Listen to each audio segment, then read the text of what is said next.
ang daming nawawalang major characters sa FPJ Batang Quiapo. Kaya may mga nagtatanong kung malapit na rin bang mamaalam sa ere ng teleserye ni Coco Martin. Kapansin-pansin ding ang bilis na wala ng guest star tulad ni Bardy Imperial, Angeliana, William Martinez at iba pa kung ikukumpara noon sa FPJ Provinciano na inabot noon ng mahigit 1 taon.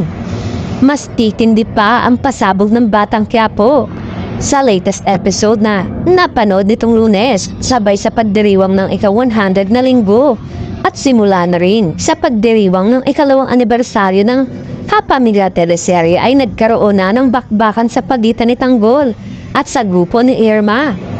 Samantala, nag-explain ng King of teleserye na si Coco kung bakit nagdesisyon ng production ng FPJ Batang Quiapo na tanggalin na ang ilang pangunahing karakter sa serye. Paliwanag ni Coco sa panayam ng ABS-CBN, ang mga nakakaloka at nakakabiglang mga kaganapan sa Batang Quiapo ay bahagi talaga ng kwento. Magdiriwang na ng 2nd anniversary sa February ang kanyang teleserye, kaya dapat daw ay mabigyan nila ng mas malalaki at mas nakakagulat na mga eksena sa bawat episode.